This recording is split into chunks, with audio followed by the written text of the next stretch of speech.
ಮೊದಲು ಇದು ಕುದ್ರಾಗಿತ್ತು. ಬಾರ್ಕೂರಿನ ರಾಜರ ಆಳ್ವಿಕೆಯಲ್ಲಿ ಜನವಸತಿ ಇಲ್ಲದ ಕುದ್ರಾಗಿತ್ತು. ಅಪರೂಪಕ್ಕೆ ಒಂದೆರಡು ಮನೆ ಇದ್ದಿತ್ತೋ ಏನೋ. ರಾಜರು ದನಕರುವನ್ನೆಲ್ಲ ಇಲ್ಲಿ ಬಿಟ್ಟು ಸಾಕುವ ಏರ್ಪಾಡು ಮಾಡಿದ್ದರು. 100 ದನದ ಕೊಟ್ಟಿಗೆ ಇಲ್ಲಿತ್ತು. ಆದರೆ ದನದ ಹಾಲನ್ನು ಕರೆಯುತ್ತಿರಲಿಲ್ಲ. ಸಾವಿರಾರು ದನದ ಕೆಚ್ಚಲಿನಿಂದ ಹೊರಸೂಸಿದ ಹಾಲಿನ ನೊರೆ ಕುದ್ರಿನ ತುಂಬೆಲ್ಲ ಹರಡಿ ಬೆಣ್ಣೆಯಾಗುತ್ತಿತ್ತು. ಚಿಕ್ಕ ತೋಡು, ದಿಬ್ಬ, ಬೆಟ್ಟ, ಮೈದಾನ ಎಲ್ಲ ಬೆಣ್ಣೆಯದ್ದೇ ಆಗಿತ್ತು. ಆದುದರಿಂದ ಈ ಕುದ್ರಿಗೆ ಬೆಣ್ಣೆ ಕುದ್ರು ಎಂಬ ಹೆಸರು ಬಂತು. ಬೆಣ್ಣೆ ಕುದ್ರಿನ ಕುಲಮಹಾಶ್ರೀ ಅಮ್ಮನವರ ದೇವಸ್ಥಾನದಲ್ಲಿ ಡಿಸೆಂಬರ್ 15ರಿಂದ 19ರವರೆಗೆ ಜಾತ್ರೆ ನಡೆಯುತ್ತಿದೆ. ಈಗ ಇದು ಕುದ್ರಾಗಿಲ್ಲ, ಸೇತುವೆ ಆಗಿದೆ. 3.5 ಕಿಲೋಮೀಟರ್ ಪ್ರಯಾಣಿಸಿದರೆ ಸಾಸ್ತಾನ ಸಿಗುತ್ತದೆ. ಇತ್ತ ಕಡೆ ಇನ್ನೊಂದು ಸೇತುವೆ ರೆಡಿ ಇದೆ. 2 ಕಿಲೋಮೀಟರ್ ಹೋದರೆ ಐತಿಹಾಸಿಕ ಬಾರ್ಕೂರು ಸಿಗುತ್ತದೆ.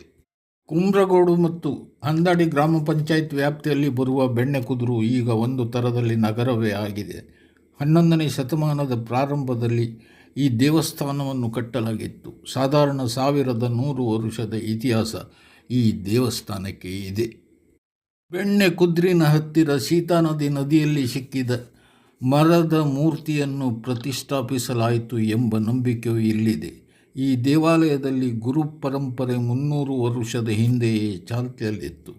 ಆದರೆ 1966ರಲ್ಲಿ ಗುರು ಪರಂಪರೆಯು ನಿಂತು ಹೋಗಿತ್ತು. ದೇವಸ್ಥಾನದ ಅಭಿವೃದ್ಧಿ ಕೆಲಸ ಸಾಂಗವಾಗಿ ಸಸೂತ್ರವಾಗಿ ಸಾಗುತ್ತಿದೆ. ದೇವಸ್ಥಾನವನ್ನು ಸೊಗಸಾಗಿ ರಚಿಸಲಾಗಿದೆ.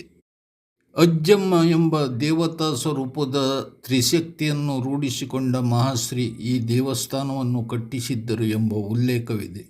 ಸೀತಾನದಿಯಲ್ಲಿ ಸಿಕ್ಕಿದ ಮರದ ಮೂರ್ತಿಯನ್ನು ತಂದು ದೇವಸ್ಥಾನ ಕಟ್ಟಿ ಪ್ರತಿಷ್ಠಾಪಿಸಿದ್ದು ಅಜ್ಜಮ್ಮ ಎಂಬ ಅಭಿಪ್ರಾಯವಿದೆ. ಅದು ಅಲ್ಲದೆ ಅಜ್ಜಮ್ಮ ಈ ದೇವಸ್ಥಾನದ ಪ್ರಧಾನ ಅರ್ಚಕರಾಗಿದ್ದರು. ಕೋಡಿ ಕನ್ಯಾನದ ಮಹಾಸತೀಶ್ವರಿ ಮಹಾಶ್ರೀ ದೇವಸ್ಥಾನದ ಅರ್ಚಕರು ಸಹ ಆಗಿದ್ದರು. ಅಜ್ಜಮ್ಮ ಉಡುಪಿ ಜಿಲ್ಲೆಯವರು ಎಂಬ ನಂಬಿಕೆಯೂ ಇದೆ. ಆದರೆ ಅಜ್ಜಮ್ಮ ಕಾಸರಗೋಡಿನಿಂದ ಹಿಡಿದು ಹೊನ್ನಾವರದವರೆಗೂ ಸಂಚರಿಸಿ ಮೊಗವೀರರನ್ನು ಸಂಪರ್ಕಿಸಿ ವಂತಿಗೆ ಸಂಗ್ರಹಿಸಿ ದೇವಸ್ಥಾನದ ಪೂಜೆಯನ್ನು ಸಸೂತ್ರವಾಗಿ ನಡೆಸುತ್ತಿದ್ದರು ಎನ್ನಲಾಗಿದೆ. ಸುಂದರ ಶಿಲೆಕಲ್ಲಿನ ಕೆತ್ತನೆಯ ಗೋಡೆ, ತಾಮ್ರದ ತಗಡಿನ ಮುಚ್ಚಿಗೆ, ಬಂಗಾರ ವರ್ಣದ ಕಲಶವಿರುವ ಗರ್ಭಗುಡಿಯಲ್ಲಿ ಮಹಾಶ್ರೀ ಅಮ್ಮ, ವೀರಭದ್ರ, ಅಜ್ಜಮ್ಮ ಮತ್ತು ಗುರುವೃಂದ ಹಾಗೂ ಗುರುಪತ್ನಿಯರ ಮೂರ್ತಿ ಇದೆ.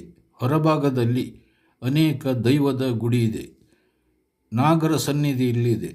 ಮಹಾಶ್ರೀ ಅಮ್ಮ ದಕ್ಷಯಜ್ಞದಲ್ಲಿ ಅಗ್ನಿ ಪ್ರವೇಶ ಮಾಡಿದ ಪಾರ್ವತಿ ದೇವಿ ಎಂದು ಇಲ್ಲಿನ ಜನರು ನಂಬಿದ್ದಾರೆ. ಈ ಹಿಂದೆ ಬಾರ್ಕೂರು ರಾಜರ ಅಧಿಕಾರಕ್ಕೆ ಸೇರಿಕೊಂಡ ಬೆಣ್ಣೆಕುದ್ರುವಿನ ಕುಲಮಹಾಶ್ರೀ ಅಮ್ಮನವರ ದೇವಸ್ಥಾನ ಮೊಗವೀರರ ಇಷ್ಟದೇವತೆ ಹಾಗೂ ಸುತ್ತಮುತ್ತಲಿನ 100 ಗ್ರಾಮದ ಜನರಿಗೆ ಸಕಲ ಕಷ್ಟ ನಿವಾರಿಸಿ ಸುಖ ನೀಡುವ ಮಹಾಶ್ರೀ ದೇವಿಯೂ ಹೌದು.